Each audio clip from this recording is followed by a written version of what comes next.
Praise the Lord. என் அன்புக்குரியவர்களே, பலருக்கு பலவிதமான சந்தேகம். என்ன சந்தேகம்? பிரதர், நல்லா ஜெபிக்கிறேன், உபவாசம் பண்ணுறேன், ஆவிக்குரிய சபைக்கு போகிறேன், ஆனால் என் மேலே இருக்கிற பேய் போல செய்வினை வைக்கிறான். தூங்கும்போது எனக்கு மந்திரம் பண்ணது எனக்கு தெரியுது. சபைக்கு போயின்னு 16 வருஷம் போகிறேன், 20 வருஷமாக போகிறேன், அந்த ஆவி என்னை விட்டு போக மாட்டேது பிரதர். ஏன் போல தெரியுமா உங்களுக்கு? நீங்கள் போகிற திருச்சபையிலே இயேசு கிறிஸ்து உயர்த்தப்படுறாரா, இல்லை மோசே பழைய ஏற்பாடின் பரிசுத்தவன் உயர்த்தப்படுறாங்களா?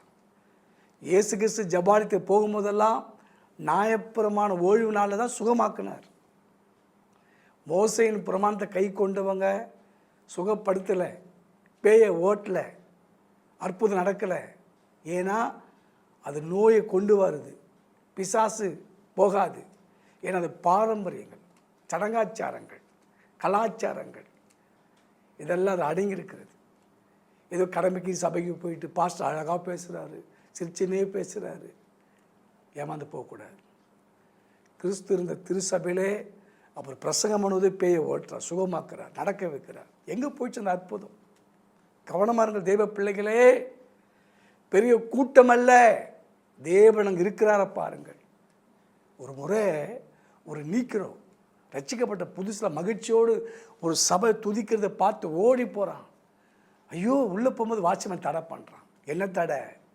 உள்ளே வரக்கூடாது, வெள்ளைக்கார மட்டும்தான் துதிக்கிற இடம், நீ வரக்கூடாது, நீக்கிறோம், வெளியே போ. அப்போ போயிட்டு ஒரு பார்க்கில் ஜெபம் பண்ணுறான். ஆண்டவரே, அந்த ஆலயத்துக்குள்ள நான் போய் ஜெபிக்கிறேன்னு சொல்கிறான். ஆண்டவர் சொல்கிறாரு, மகனே, அவன் சொல்கிறான் 20 நிமிஷமாக போராடுறான் ஆண்டவரை, உள்ளே போக முடியல. நீ 20 நிமிஷம் போராடுற, நான் 20 வருஷமாக போராடிக்கணும், உள்ளே போக முடியல. நியாயப்பிரமாண சபையில் இயேசுவை உயர்த்தப்படாது. பாவம் பண்ணுற, விபச்சாரம் பண்ணுற, குடிக்கிற, அதை பண்ணுற, அதை பற்றியே பேசி பேசி இருக்கிற நோய் அதிகமாக்கி, பேய் அதிகமாக்கி, இதெல்லாம் காரணத்தை காட்டியே உன்னை அப்படியே அடிமையாக்குறது தான் இந்த சபைகள்.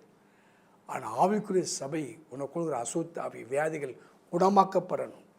அதுதான் அற்புதமான கிறிஸ்துவின் சபை, கிறிஸ்துவின் தலையாக இருக்கிற சபை, ஒரே பேரன குமாரன் உயர்த்துகிற சபை. கவனத்தோடு இருங்கள், சபைக்கு கவனத்தோடு போங்கள். நீ போகிற சபை மோசை உயர்த்துகிற சபையா, இல்லை கிறிஸ்துவ உயர்த்துகிற சபையா? கண்டு கொள்ளுங்கள், கண்டுபிடிங்கள், கடந்து போங்கள். God bless you. அற்புதத்தை பார்க்கலாம்.